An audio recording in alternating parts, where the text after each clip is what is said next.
بسم اللہ الرحمن الرحیم۔ السلام علیکم محترم ناظرین۔ حضور صلی اللہ علیہ وسلم ہر بیوی کے پاس ایک دن رہتے، باقی ازواج مطہرات البتہ باری والی زوجہ کے پاس اکٹھی ہو جاتی۔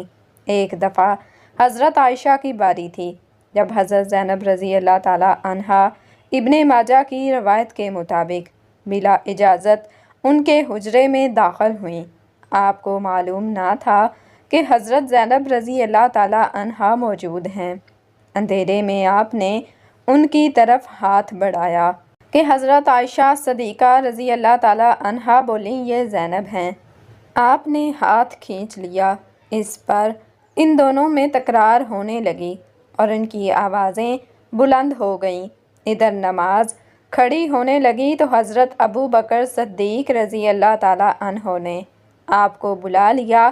حضرت عائشہ صدیقہ رضی اللہ تعالیٰ عنہا بولیں، ابھی نماز ادا کرنے کے بعد میرے والد مجھے خوب ڈانٹیں گے۔ پھر ایسا ہی ہوا۔ حضرت ابو بکر صدیق رضی اللہ تعالیٰ عنہ نے انہیں سختی سے ڈانٹا کہ تم حضور صلی اللہ علیہ وآلہ وسلم کے سامنے اس طرح بولتی ہو۔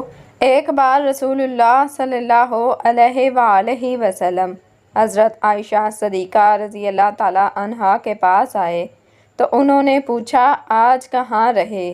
فرمایا، اے حمیرہ، ام سلمہ کے پاس تھا۔ کہا، ام سلمہ سے آپ کا جی نہیں بھرتا، مجھے بتائیں، اگر آپ ایک وادی کے دو کناروں پر اتریں، ایک سے گھاس چرا لی گئی ہو اور دوسرے کنارے پر کوئی گھاس کھانے والا نہ آیا ہو، آپ جانور کہاں چرانا چاہیں گے؟ فرمایا، وہ جس کا سبزہ چکھا نہ گیا ہو۔ میں آپ کی دوسری عورتوں کی طرح نہیں، میرے علاوہ ہر عورت دوسرے مرد کے پاس رہی ہے۔ حضور صلی اللہ علیہ وسلم مسکرا دیے۔ شاہ روم مقوقس نے رسول اللہ صلی اللہ علیہ وسلم کو ایک کبتی باندی ہدیہ کی۔ حضرت عائشہ صدیقہ رضی اللہ تعالیٰ عنہا کہتی ہیں کہ وہ حاملہ ہوئی تو مجھے پریشانی لگ گئی۔ ابراہیم کی ولادت ہوئی لیکن ماریا کو دودھ نہ آتا تھا۔ آپ نے بچے کے لیے دودھ دینے والی بھیڑ خریدی جس کا دودھ پی کر وہ موٹا اور سرخ و سفید ہو گیا۔ ایک دن آپ ابراہیم کو اپنی گردن پر اٹھا کر لائے اور پوچھا، عائشہ، بچے کی مجھ سے مشابہت کے بارے میں کیا خیال ہے؟ میں نے سوتاپے کی وجہ سے کہا کہ مجھے تو آپ سے کوئی مشابہت نظر نہیں آتی۔ فرمایا، بچے کی صحت کے بارے میں کیا کہتی ہو؟ میں نے کہا، جو بھیڑوں کا دودھ پیتا ہو وہ ایسا ہی ہوتا ہے۔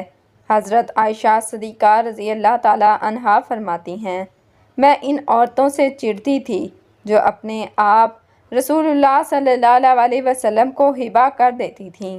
میں کہتی تھی، بھلا کوئی عورت اپنے تئیں ہبہ کر سکتی ہے؟ جب اللہ تعالیٰ نے یہ آیت اتاری، اے نبی صلی اللہ علیہ وسلم، اپنی بیویوں میں جس کو چاہیں الگ رکھیں اور جسے چاہیں اپنے پاس رکھیں اور جسے چاہیں الگ کرنے کے بعد واپس بلا لیں، اس میں بھی کوئی حرج نہیں، تو میں نے کہا کہ مجھے لگتا ہے آپ کا رب آپ کی خواہش پوری کرنے میں جلدی کرتا ہے۔ ابن حجر کہتے ہیں، کئی صحابیات نے اپنی جان رسول اللہ صلی اللہ علیہ وسلم کو بخشی مگر آپ صلی اللہ علیہ وسلم کسی ایک کو نکاح میں نہ لائے کیونکہ یہ آپ کی منشا پر موقوف تھا، بشرطے کہ نبی صلی اللہ علیہ وسلم اس کو اپنے نکاح میں لانا چاہیں۔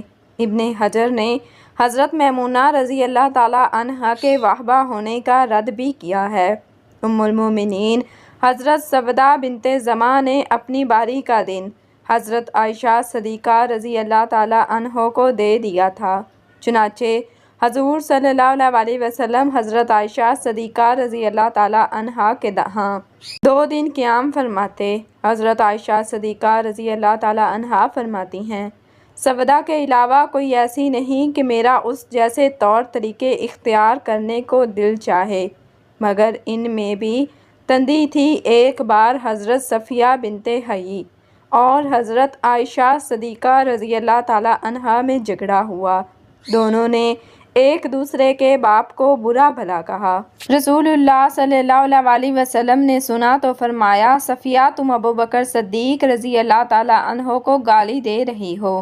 حضرت عمر بن خطاب رضی اللہ تعالیٰ عنہ فرماتے ہیں، نبی کریم صلی اللہ علیہ وسلم کی ازواج آپس کے رشک در کعبت کی وجہ سے آپ سے روٹھ گئیں تو میں نے ان سے کہا، نبی صلی اللہ علیہ وسلم تمہیں طلاق دیں تو بڑی امید ہے کہ ان کا رب انہیں بدلے میں تم سے بہتر بیویاں دے دے، تو اسی مضمون کی آیت نازل ہو گئی۔ ایک سفر میں نبی کریم صلی اللہ علیہ وسلم کے ساتھ جانے کے لیے حضرت عائشہ صدیقہ رضی اللہ تعالیٰ عنہا اور حضرت حفصہ رضی اللہ تعالیٰ عنہا کے نام قرہ نکلا۔ رات کے سفر میں گفتگو کرنے کے لیے آپ صلی اللہ علیہ وسلم حضرت عائشہ رضی اللہ تعالیٰ عنہا کو اپنے ساتھ رکھتے تھے۔ حضرت حفصہ رضی اللہ تعالیٰ عنہا کو اس پر رشک آیا تو انہوں نے حضرت عائشہ صدیقہ رضی اللہ تعالیٰ عنہا سے کہا کہ تم میرے اونٹ پر سوار ہو جاؤ اور میں تمہارا اونٹ پکڑ لیتی ہوں، دیکھتی جاؤ کیا بنتا ہے۔ رسول اللہ صلی اللہ علیہ وسلم حضرت عائشہ صدیقہ رضی اللہ تعالیٰ عنہا کے اونٹ کے پاس گئے اور حضرت حفصہ رضی اللہ تعالیٰ عنہ کو سلام کیا۔ رات بھر کے سفر کے بعد پڑاؤ کا وقت آیا تو حضرت عائشہ صدیقہ رضی اللہ تعالیٰ عنہا آپ سے دور رہ گئیں۔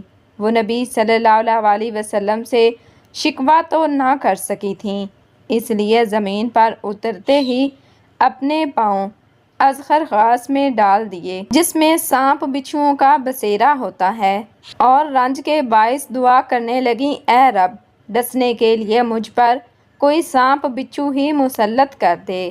نبی صلی اللہ علیہ وسلم اپنی ایک زوجہ حضرت عائشہ صدیقہ رضی اللہ تعالیٰ عنہا کے پاس تھے۔ اتنے میں ایک دوسری بی بی حضرت زینب رضی اللہ تعالیٰ عنہا نے کھانے پر رکابی بھیجی۔ حضرت عائشہ صدیقہ رضی اللہ تعالیٰ عنہا نے، جس کے ہاں نبی صلی اللہ علیہ وآلہ وسلم تھے، لانے والے خادم کے ہاتھ پر ایک ضرب لگائی تو رکابی گر کر ٹوٹ گئی۔ آپ نے رکابی کے ٹکڑے اور گرا ہوا کھانا اکٹھا کیا اور فرمایا، تمہاری اماں ام المومنین کو رشک آ گیا تھا۔ خادم کو روک کر آپ نے گھر سے نئی رکابی دے کر رخصت کیا۔ حضرت عائشہ صدیقہ رضی اللہ تعالیٰ عنہا فرماتی ہیں کہ ایک رات سوتے وقت میرا جسم آپ صلی اللہ علیہ وسلم کے جسم سے مل گیا۔ آپ صلی اللہ علیہ وسلم نے فرمایا، عائشہ کیا تم مجھے اس رات رب کی عبادت کی اجازت دیتی ہو؟ میں نے کہا، اللہ مجھے آپ کا قرب پسند ہے، تاہم میں آپ کی خواہش کو ترجیح دیتی ہوں۔ پھر آپ صلی اللہ علیہ وسلم نے قیام کیا اور رو رو کر قرآن پاک کی تلاوت کی، حتیٰ کہ آپ کے کندھے مبارک بھیگ گئے۔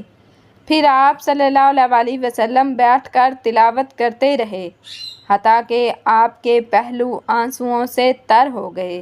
پھر لیٹ کر تلاوت کی اور روتے رہے، حتیٰ کہ زمین تر ہو گئی۔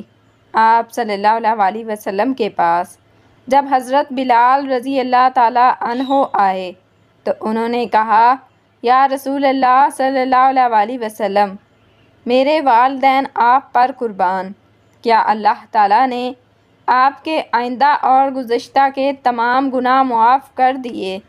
فرمایا، بلال پھر میں شکر گزار بندہ نہ بنوں؟ اللہ تعالیٰ نے مجھ پر اس رات یہ آیت نازل فرمائی، یعنی آسمانوں اور زمین کی پیدائش میں، دن کی رات کی گردش میں اہل عقل کے لیے نشانیاں ہیں، جو اللہ کا ذکر کھڑے بیٹھے اور لیٹے ہر حال میں بجا لاتے ہیں، اور وہ زمین و آسمان کی پیدائش پر غور و فکر کرتے ہیں اور کہتے ہیں، اے ہمارے پروردگار، تو نے یہ سب کچھ باطل پیدا نہیں کیا، تو پاک ہے، ہمیں آگ کے عذاب سے نجات عطا فرما۔ اللہ پاک ہمیں دین کی سمجھ نصیب فرمائے اور ہمارا خاتمہ ایمان پر فرمائے، آمین۔ ناظرین، کمنٹ باکس میں ایک بار صلی اللہ علیہ وآلہ وسلم ضرور ٹائپ کیجئے جزاکم اللہ خیرا کثیرا۔